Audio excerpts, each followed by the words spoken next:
તો શુભાંશુ શુક્લા થોડી વારમાં જ પરત ફરવાના છે। આ સાથે જ એક ગર્વની ક્ષણ કહી શકાય। થોડી વારમાં જ પૃથ્વી ઉપર પરત ફરશે શુભાંશુ શુક્લા, જેમાં રીએન્ટ્રી સમયે તાપમાન 2500 સેલ્સિયસ રહેશે। 23 કલાકની મુસાફરી બાદ કેલિફોર્નિયામાં લેન્ડ થશે, જેમાં રીએન્ટ્રી સમયે તાપમાન 2500 સેલ્સિયસ રહેશે। એક ભારત માટે ખૂબ જ ગૌરવની આ ક્ષણ। 23 કલાકની મુસાફરી બાદ તેઓ કેલિફોર્નિયામાં લેન્ડ થશે। તો થોડી વારમાં જ પૃથ્વી ઉપર પરત ફરશે શુભાંશુ શુક્લા।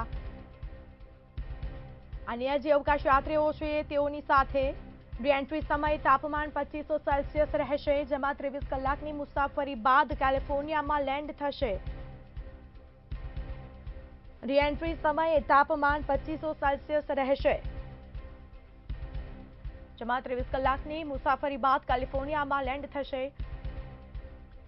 તો શુભાંશુ શુક્લા સહિત જે 4 અવકાશયાત્રીઓ છે તેઓ પણ પૃથ્વી માટે રવાના થઈ ચૂક્યા છે અને થોડી વારમાં જ તેઓ હવે લેન્ડ થશે।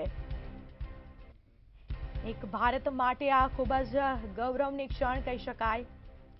એક્સોમ 4 ટીમ 25 જૂને 2025 સફળતાપૂર્વક લેન્ડ કર્યું હતું અને ફ્લોરિડામાં નાસાના કેનેડી સ્પેસ સેન્ટરથી તેઓએ ઉડાન ભરી હતી।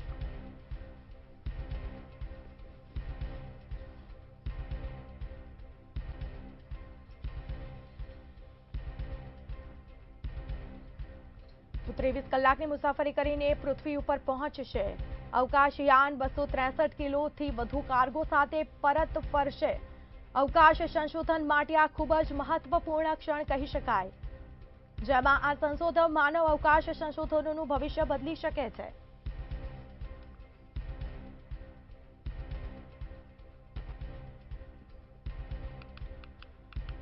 તો શુભાંશુ શુક્લા સહિત 4 જે અવકાશયાત્રીઓ છે આજે આંતરરાષ્ટ્રીય અવકાશ મથકથી પૃથ્વી માટે રવાના થયા છે અને લગભગ 23 કલાકની મુસાફરી પછી તેમનું અવકાશયાન સમુદ્રમાં ઉતરશે અને આને સ્પેસ ડાઉન પણ કહેવામાં આવે છે। અવકાશયાન 263 કિલોથી પણ વધુ કાર્ગો સાથે પરત ફરવાના છે અને આજે તેઓ પરત જ્યારે ફરવાના છે એટલે ભારત માટે એક ખૂબ જ ગૌરવની ક્ષણ કહી શકાય। આપણી સાથે ચર્ચામાં જોડાયા છે હિરેન ભટ્ટ, જેઓ સ્પેસ વૈજ્ઞાનિક છે, અને આનંદ પાઠક, તેઓ પણ સ્પેસ વૈજ્ઞાનિક છે। જી, મંતવ્ય ન્યૂઝમાં આપનું સ્વાગત છે। જી હિરેનભાઈ, હું આપને પૂછવા માંગીશ કે શુભાંશુ શુક્લા ત્યાં ગયા અને ત્યાંની સફર કરીને તેઓ અત્યારે પરત આવી રહ્યા છે। કેટલી ગૌરવની ક્ષણ કહી શકાય એક ભારત માટે? ભારત માટે ખૂબ જ ગૌરવની ક્ષણ છે, કેમ કે એ ISS ઇન્ટરનેશનલ સ્પેસ સ્ટેશન પર જનાર પ્રથમ અવકાશયાત્રી છે ભારત તરફથી। આની પહેલા રાકેશ શર્માજી રશિયન મથકે ગયા હતા અને એ 40 વર્ષ પહેલા ગયા હતા। આ અત્યારે એટલે પણ મહત્વની છે કે ભારત અત્યારે ટેકનોલોજી ક્ષેત્રે ખૂબ જ હરણફાળ ભળી રહ્યું છે અને આખી દુનિયા પણ આપણને એક ભવિષ્યના ઉભરતા દેશ તરીકે જોઈ રહ્યું છે। ત્યારે આ બધી ઘટનાઓ એકદમ સંયોગિક છે અને આપણું ગગનયાન મિશન જે ટૂંક સમયમાં જ સાકાર રૂપ લેવાનું છે, એની તૈયારીના ભાગરૂપે પણ આ શુભાંશુભાઈનું મિશન જે છે એ ખૂબ જ મહત્વનું છે। હા, બિલકુલથી આનંદભાઈ, હું આપને પૂછવા માંગીશ કે તેઓ અવકાશયાત્રીઓ જ્યારે ત્યાં ગયા ત્યાં એ લોકોએ શું રિસર્ચ કર્યું હશે તેને લઈને માહિતી આપશો? હા, ખૂબ સરસ। એકચ્યુઅલી આજથી બરાબર 20 દિવસ પહેલા 4 અવકાશયાત્રીઓ, જેમાં કમાન્ડર હતા પેગી વિટ્સન, પાયલટ હતા શુભાંશુ શુક્લા, એક પોલેન્ડના અવકાશયાત્રી હતા સ્લોવોદ ઉઝ્વસ્કી અને તિબોર કાપુ, જે હંગેરીના હતા। આ 4 અવકાશયાત્રીઓ ઉપડ્યા અને એ લોકોને કાર્ય સોંપવામાં આવેલું કે વિવિધ પ્રકારના 60 પ્રયોગો કરવાના અવકાશમાં। એમાં શુભાંશુ માટે ખાસ વિશેષ વાત એ હતી કે એને લગતા ભારતને કામ આવે એવા 7 પ્રયોગો કરવાના હતા કે જે આપણે જ્યારે આપણું સમાનવ યાન અવકાશમાં મોકલીએ, જે આપણે કહીએ છીએ ગગનયાન, અને એની અંદર ભારતના 3 ગગનયાત્રીઓ પણ જશે, તો એ લોકોની સગવડ માટે, એ લોકોના ફૂડ માટે, એ લોકોના બીજી બધી સગવડ માટે, મેડિકલ ફેસિલિટી માટે શું શું જોઈએ એ ઘણી બધી રિસર્ચ આપણે ત્યાં કરી। અને 7 મુખ્ય રિસર્ચ છે, એમાં ઘણી તો તમે પેપરમાં પણ જોઈ હશે કે મગના દાણાનું અંકુરણ કર્યું, મેથીના દાણાનું અંકુરણ કર્યું, એટલે એ બધું છે એ બધા જ એક્સપેરિમેન્ટ લગભગ 265 કિલો જેટલું વજન લઈને એ લોકો પાછા આવશે અને આ બધા ડેટા અહીં પૃથ્વી પર આવ્યા પછી એનાલિસિસ થશે અને આને માટે ભારતમાં હવે ઘણા બધા સંશોધનો ચાલુ થશે અને એક ખૂબ ઉપયોગી માહિતી આપણા ભારતીય મિશનો માટે નીકળશે કે જેમાં આપણા ભારતના 3 આવનારા મિશન છે. એક સમાનવ યાન એટલે કે ગગનયાન, બીજું થશે સમાનવ ચંદ્રયાન અને ત્રીજું થશે મંગળયાન. તો ત્રણેય માટે આ બધી જ શોધો ખૂબ ઉપયોગી નીવડશે. બિલકુલ જ્યારે હિરેનભાઈ, હું આપને પૂછવા માંગીશ કે સ્પેસ સ્ટેશનમાં કામગીરી કયા પ્રકારની રહેતી હોય છે? સ્પેસ સ્ટેશનમાં કામગીરી છે ને એક આપણા સામાન્ય દિવસો કરતાં ઘણા બધા વ્યસ્ત એવા દિવસો હોય છે. એ લોકોને જેમ કે જ્યારે બી સ્પેસ પ્રોગ્રામ બનતો હોય કોઈ પણ અવકાશ યાત્રી માટે, તો એને એ પ્રકારે ટ્રેનિંગ આપવામાં આવે છે કે એને જે કાંઈ પ્રયોગો કરવાના હોય એના બધા જ રિહર્સલ અનેક વખત પૃથ્વી ઉપર કરવામાં આવે છે. અને આ જે રિહર્સલ કરે છે એ રિહર્સલ એટલી હદે એને પાકું થયેલું હોય છે કે ત્યાં આગળ જઈને એની નાની પણ ભૂલ થવાનો અવકાશ રહેતો નથી. એટલે કે એક વસ્તુ આપણે એકડો ઘૂંટવાનો હોય તો એને આપણે 100 વખત ઘૂંટીએ તો જેમ પરફેક્ટ આપણાથી થાય એ પરફેક્શનથી એ લોકો કામ કરતા હોય છે. બીજું, રોજ ત્યાં એમણે 1 કલાકથી વધુ કસરત કરવાની હોય છે, જે એમના રોજિંદા કાર્યક્રમનો ભાગ હોય છે. ઉપરાંત એમને જે શેડ્યુલ્ડ પ્રયોગો હોય, જેમ કે શુભાંશુભાઈએ ટોટલ આ જે મિશન હતું એમાં 60 જેટલા પ્રયોગો કર્યા. આપ વિચાર કરો, 14 દિવસનો નિર્ધારિત કાર્યક્રમ, 1 દિવસ તો એને ત્યાં માઇક્રોગ્રેવિટીમાં સેટલ થતા જાય છે શરીરથી અનુકૂળ થતા, અને એ ઉપરાંત એણે આટલા બધા પ્રયોગો કરવાના, પોતાના શેડ્યુલ્સ પણ જાણવાના.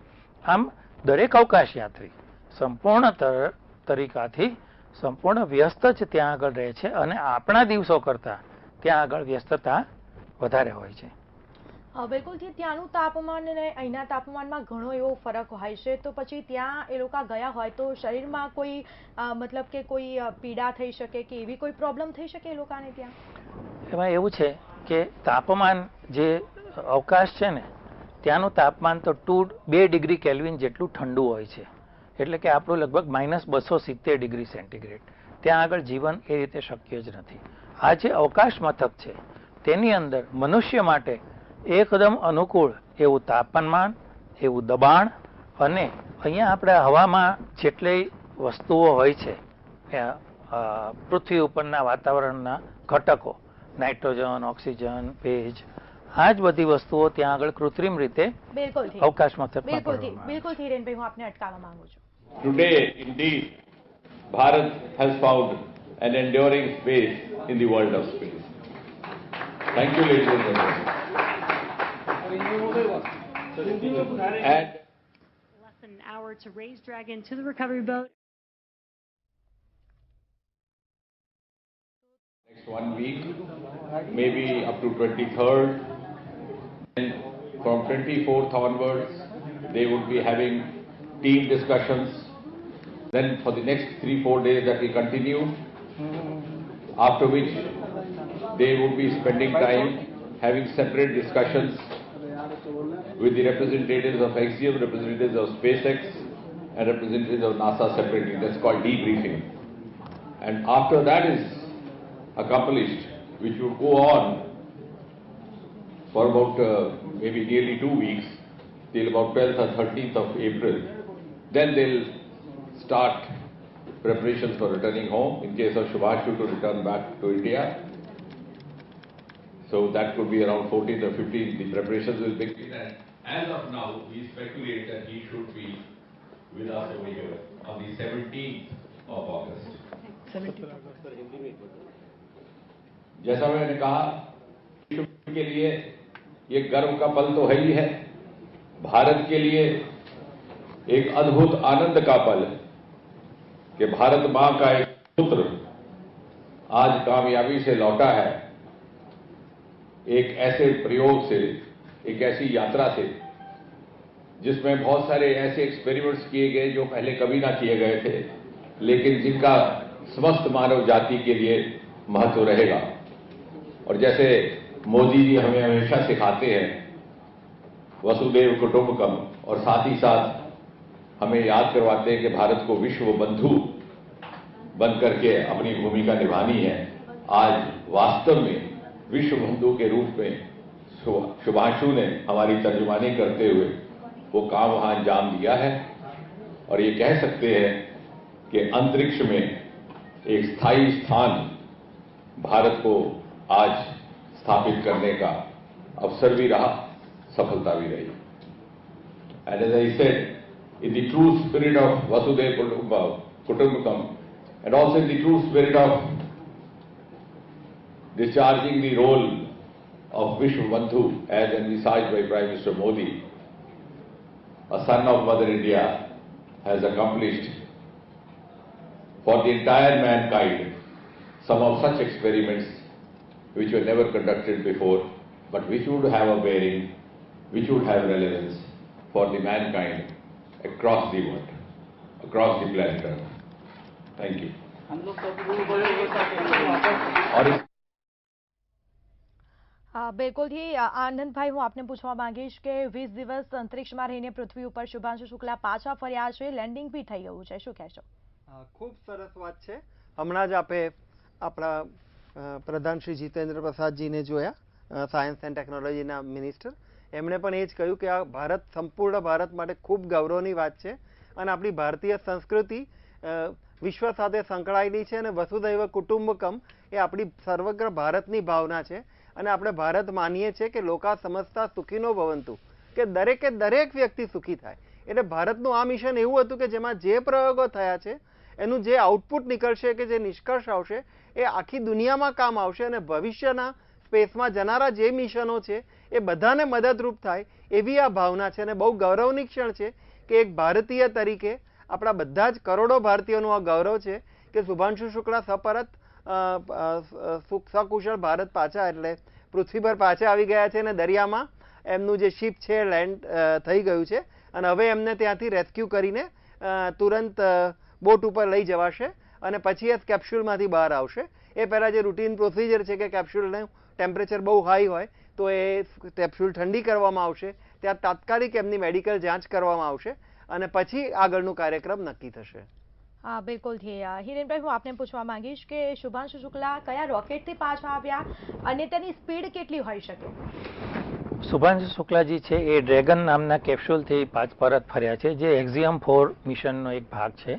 આ ડ્રેગન કેપ્સ્યુલ છે એ ડ્રેગન વર્ઝન 2 છે, એટલે કે થોડી મોડિફાઈડ કેપ્સ્યુલ છે અને તેની અંદર તેઓ જ્યારે પરત ફર્યા છે ત્યારે એની અંદર અનેક પ્રકારની વ્યવસ્થાઓ રહેલી છે અને એ ત્યાં આગળ કલાકના લગભગ 27,500 કિલોમીટર પ્રતિ કલાકની ઝડપથી રહેલા ડ્રેગન 2 કેપ્સ્યુલ જ્યારે ત્યાંથી ISS સ્પેસ સ્ટેશનથી છૂટું પડ્યું હતું ત્યારે આટલી ગતિ હતી.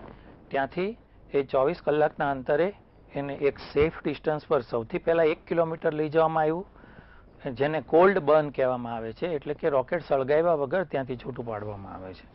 પછી એ 24 કલાક એની પ્રદક્ષિણા કરી 21 કલાકની અને એને પૃથ્વીની અંદર રીએન્ટ્રી કરવામાં આવી હતી.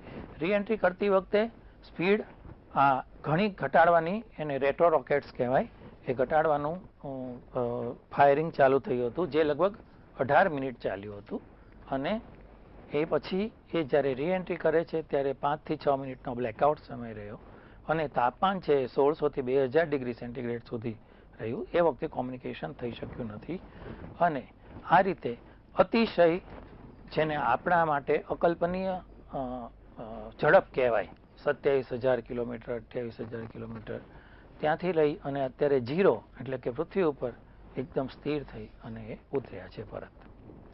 બિલકુલથી. આનંદભાઈ, હું આપને પૂછવા માંગીશ કે તેઓ ત્યાં ગયા અને ત્યાં રહ્યા હશે તો તેમને કોઈ તકલીફ પડી હશે? તૈયારી તો બધી જ કરીને ગયા હોય, પણ થોડી ઘણી તકલીફ પડી હોય એવું કંઈ?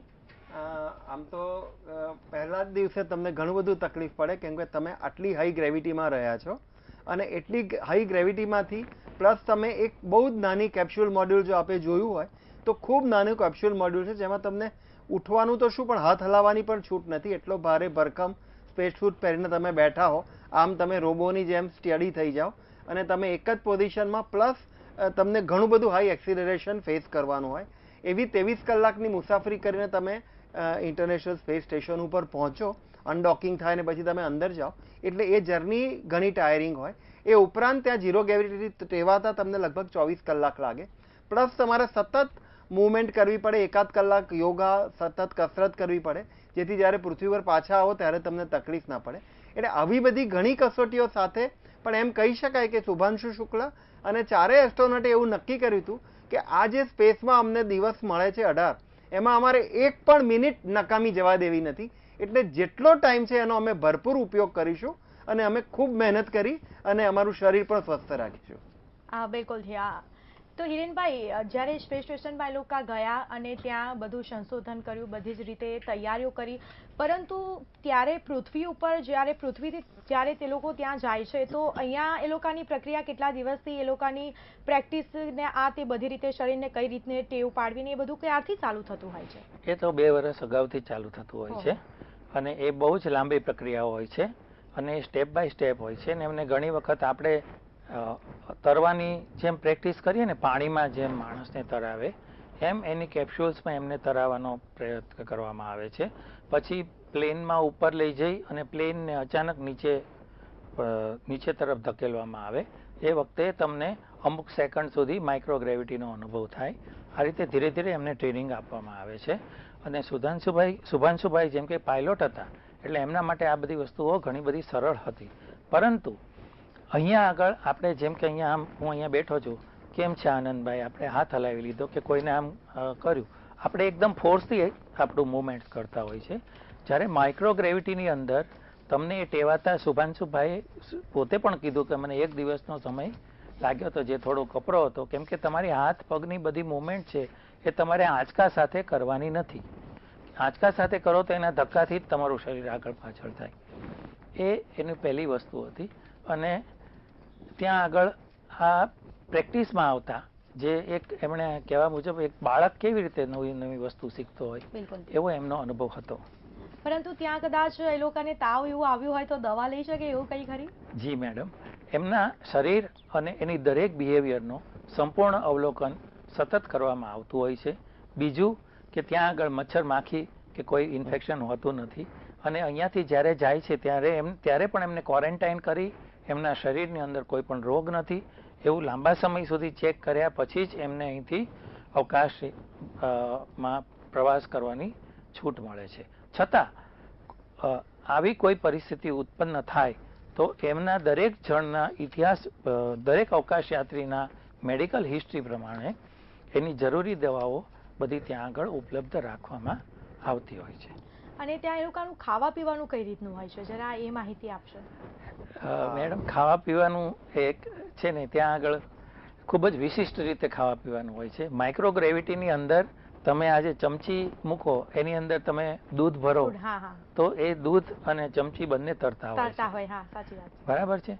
એટલે આપણે જે રીતે અહીંયા આગળ જમવા બેસીએ ત્યારે તમારી પાસે જમવા માટે ઘણી બધી વસ્તુઓ હોય પણ એ તમે ત્યાં છૂટી કરીને ખાઈ શકતા નથી.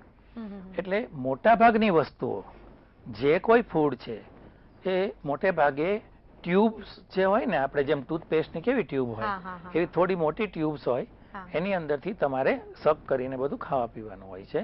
એટલે તમે જોયું હોય તો શુભાંશુભાઈ જ્યારે ત્યાં ગયા ત્યારે શરૂઆતના એક વ્યૂ આવ્યા હતા જેમાં બધા લોકો એક અવળી એવી પ્લાસ્ટિકની બેગ જેવું હતું એમાંથી લિક્વિડ પી રહ્યા હતા. એ મેંગો જ્યુસ કે એવું આપણું ભારત તરફથી ગયેલું હતું અને બધાએ એન્જોય કર્યું હતું. એટલે આ જ રીતે ફૂડ લઈને લોકો ત્યાં જઈ શકે. હા, અને બધાનું ફૂડની જે વ્યવસ્થા હોય છે અવકાશ મથક ઉપર એ બહુ જ વિશિષ્ટ રીતે અને એકદમ જેને કહેવાય ને કે પ્લાનિંગ સાથે કરવામાં આવતી હોય છે. અને એવું નથી કે એ 15 દિવસ માટે ગયા તો 15 દિવસ પૂરતું જ ફૂડ હશે, એની આગળની પણ વ્યવસ્થાઓ હોય છે. અને બીજી એક બહુ સરસ વાત છે કે શુભાંશુ શુક્લા ભારતની વસ્તુઓ બનાવીને, જેમ કે કેરીનો રસ છે, થેપલા છે, એવું બધું સાથે લઈ ગયા હતા. અને જે લાગ્યું કે જે એમણે બધા મિત્રોને પણ એનું આસ્વાદન કરાવ્યું અને જ્યારે બધા છૂટા પડતા હતા ત્યારે પણ બધા યાદ કરતા હતા. એટલે એમણે કીધું કે ભાઈ તમારે વધારે નાસ્તો ખાવું હોય, આવું કરવું હોય તો તમારે ભારત આવવું પડશે. અને આઈ welcome you all to India. એટલે ગુજરાતનું ફૂડ બી ત્યાં ગયું જ છે, ગુજરાતી ફૂડ. એમ મેડમ, એમને જ્યારે મોદી સાહેબ જ્યારે વાત કરી હતી એમની જોડે ત્યારે એમણે કીધું હતું કે હું ગાજરનો હલવો અને બિલકુલથી એ મગનું કંઈક બીજી વસ્તુ પણ લઈને આવેલા. બિલકુલથી. તો આનંદભાઈ, હું આપને પૂછવા માંગીશ કે ઇસરો અને નાસાના સહયોગની ભૂમિકા શું હતી આમાં? બહુ સારું એક વાત છે. ઇસરો અને નાસાના સહયોગથી કામ ચાલતા જ હોય છે. હમણાં પણ એક બહુ સરસ આખું મિશન, આખું પૃથ્વીનું અભ્યાસ કરવાનું એક હમણાં જ આરઆઈ સેટ પત્યું અને એવા અભ્યાસો NISAR એક હમણાં પ્રોજેક્ટ હતો, નાસા ઇસરોનો જોઈન્ટ પ્રોજેક્ટ, એ પણ હમણાં જ પત્યો અને એવી રીતે ખૂબ અભ્યાસ આ રીતે ચાલી રહ્યો છે. અને એ જ રીતે આ એક બીજું મિશન હતું કે જેમાં આપણો અવકાશયાત્રી એ લોકોના યાનમાં ગયો બીજા વિશ્વના 3 અવકાશયાત્રીઓ સાથે. અને આ આપણે માટે બહુ જ મહત્વનું હતું કે આપણે બહુ ટૂંક સમયમાં માનવયાન ઇસરો તૈયાર કરી રહ્યું છે અને એમાં આપણે 3 માણસોને મોકલવાના છીએ. 3, એમાં એક શુભાંશુ શુક્લા પણ જશે ફરીવાર અને બીજા 2 પાયલટ્સ જશે, એ રીતે એસ્ટ્રોનોટ્સ 3 જણ જશે. તો એના માટે ઘણી બધી માહિતી જોઈતી હોય અને આપણે કોઈ દિવસ આપણો કોઈ ભારતીય સ્પેસમાં ગયો નથી, એટલે જ્યાં સુધી તમે પ્રત્યક્ષ અનુભવ ના હોય ત્યાં સુધી તમે ન કહી શકો. એટલે ભારત માટે એ બહુ સારી વાત છે કે શુભાંશુ શુક્લા જઈને આવ્યા છે અને હવે બીજા 3 એસ્ટ્રોનોટ્સ ભારતના તૈયાર છે.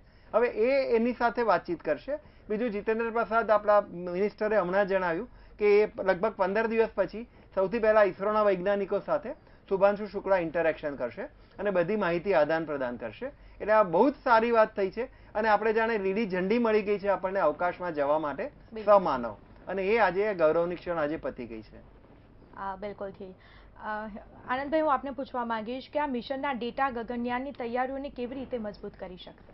આ મિશનના જે ડેટા આવશે એટલે ઘણો બધો ડેટા હશે. એક જાણે આખો એક મોટો ડેટાનું ભંડોળ જેવું થશે, એક લાઇબ્રેરી જેટલું બધું ઊભું થાય એટલો બધો ડેટા મળશે. આ લોકો એક હાર્ડવેરમાં સામાન બી લગભગ ઘણા બધા કિલો, 263 કિલો જેટલું બધું વજન છે. એટલે બીજું એક તો સોફ્ટ ડેટા આવશે કે જે તમારા સોફ્ટવેરના બધા ડેટા તમે લીધા હશે, ત્યાંના બધા રીડિંગ હશે, એ આવશે. અને એ ઉપરાંત ધારો કે આપણે અમુક બીજ લઈ ગયા તેમને અંકુરિત કર્યા છે, તો એવા જ સમયે પૃથ્વી પર પણ પેરેલલ રિસર્ચ થઈ હોય, અંકુરિત થયા હોય, ત્યાં પણ ગયા હોય, બંનેમાં શું ફેર થયો છે, શું થયું છે, એ બધું અહીંયા એનો અભ્યાસ કરવામાં આવશે. પછી બીજો એક ડેટા એવો છે કે મેન અને કોમ્પ્યુટર ઇન્ટરફેસ એની શું અસર પડે છે મન ઉપર અને તમારા શરીર ઉપર, તો એનો સ્પેસમાં શું પડે છે અને ગ્રાઉન્ડમાં શું થાય છે, એનો અભ્યાસ થશે. અને એને આધારિત આપણે થોડું અર્ગોનોમિક્સને એ ડિઝાઇન કરીને આપણું જે સ્પેસ વેહિકલ બનવાનું છે એમાં બધા ફેરફાર અત્યારથી કરીએ કે જેથી આપણા ગગનયાત્રીઓને કશી તકલીફ ન પડે. હા, બિલકુલથી. આનંદભાઈ, હું આપને પૂછવા માંગીશ કે તેઓનો ત્યાં અનુભવ કેવો હશે, કારણ કે જ્યારે અવકાશયાત્રીઓ અહીંથી ત્યાં ગયા હશે અને 17 થી 20 દિવસ તેઓ ત્યાં રહ્યા, અને એ લોકોનો અનુભવ કેવો હશે, આપને શું લાગી રહ્યું છે એક વૈજ્ઞાનિક તરીકે? એક વૈજ્ઞાનિક તરીકે તો આ એક બહુ જૂજ ઓપોર્ચ્યુનિટી છે કે જે 41 વર્ષે એક ભારતીયને મળી. એટલે પહેલી તો એ જ ખૂબ ગૌરવની વાત છે.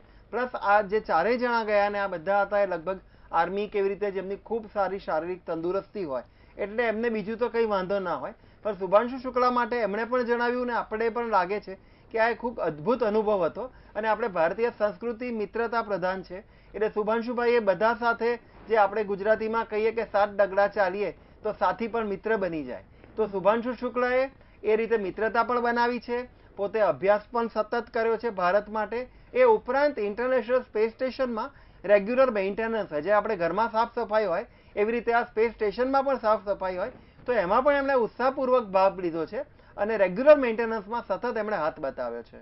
હા, બિલકુલ. હિરેનભાઈ, હું આપને પૂછવા માંગીશ, ઇસરોની ભૂમિકા શું હશે જ્યારે શુભાંશુ શુક્લા અહીંયા આવ્યા ત્યારે પૃથ્વી ઉપર? શુભાંશુભાઈ જ્યારે પૃથ્વી ઉપર આવ્યા ત્યારે સૌથી પહેલા તે સૌથી વધુ ધન્યવાદને પાત્ર બની રહ્યા છે, કેમ કે એક પાયલોટ થઈને આટલા બધા વૈજ્ઞાનિક પ્રયોગો એમણે કર્યા. અને આવતાની સાથે જ્યારે તેઓ અમારા ઇસરોના વૈજ્ઞાનિકો જોડે જ્યારે જેમ આનંદભાઈએ કીધું કે 2 અઠવાડિયા પછી જીતેન્દ્ર પ્રસાદજીએ પણ કીધું એ લોકો ઇન્ટરેક્શન કરશે. સૌથી પહેલું ઇન્ટરેક્શન છે એ ઇસરોના સ્ટાફની સાથે કરવામાં આવશે. તો તેઓ પોતાના અનુભવ, એના જે કાંઈ વૈજ્ઞાનિક કાર્યક્રમોના જે પરિણામ છે એ બધી જ વસ્તુ અહીંયા આગળ શેર કરશે. અને આપણને ક્યારેક એવું લાગે કે એમણે 15 દિવસ 16 દિવસ આ પ્રયોગો કર્યા, એનો ડેટા કેટલો હશે. ક્યારેક એવું થાય કે પ્રયોગ 15 દિવસના હોય પણ એના પરિણામનો ડેટા એટલો બધો હોય કે એને આપણે એનાલાઇઝ કરવા માટે, એનું પરિણામ સમજવા માટે એનાથી ઘણો પણ લાંબો સમય લાગતો હોય છે. એટલે વૈજ્ઞાનિક તરીકે હું કહીશ કે એ એક બહુ જ મોટી એચિવમેન્ટ છે. અને એક પાયલોટ થઈને જ્યારે શુભાંશુભાઈ આટલા બધા પ્રયોગ કરીને આવે છે અને પરફેક્ટલી એમણે કરેલા છે, એ માટે એ એક માનવ તરીકે પણ એ ધન્યવાદને પ્રાપ્ત થશે એવું હું કહીશ. હા, બિલકુલ. હિરેનભાઈ, જ્યારે વાત કરવામાં આવે તો મગ મેથીના પ્રયોગો પણ કર્યા છે, ચંદ્ર મંગળ મિશન માટે આ કેવી રીતે ઉપયોગી થશે? હા, બહુ જ આપનો મહત્વનો પ્રશ્ન છે.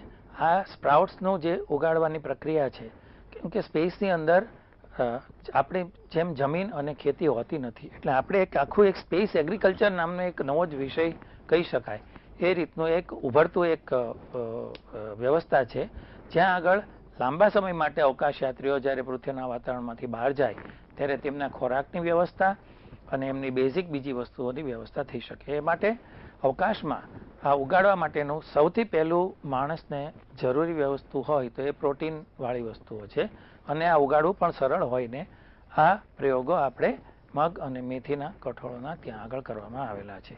આ જ્યારે આપણે લાંબા મિશન ઉપર જશું, જેમ કે મંગળ ઉપર પહોંચતા આજે 6 મહિનાનો સમય લાગે છે, તો 6 મહિના સુધી એટલો ખોરાક અહીંથી લઈ જવો અને ટ્રાન્સપોર્ટ કરવો લગભગ અશક્ય જેવી વાત હોય છે. જ્યારે આ રીતે આપણે જો વસ્તુ ઉગાડી શકીએ તો એ અવકાશયાત્રીઓ માટે મૂળભૂત ખોરાકની ઘણી બધી વસ્તુઓ એમને પૂરી પાડી શકશે. આ રીતે ખૂબ જ મહત્વનું છે.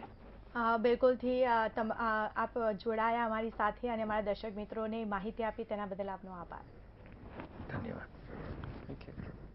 તો આ સાથે શુભાંશુ શુક્લા છે, તેઓ પૃથ્વી ઉપર પરત ફર્યા છે. એક ભારત માટે ખૂબ જ ગૌરવની ક્ષણ કહી શકાય. ફરી મળીશું એક નવા મુદ્દા સાથે. મને રજા આપશો. નમસ્કાર.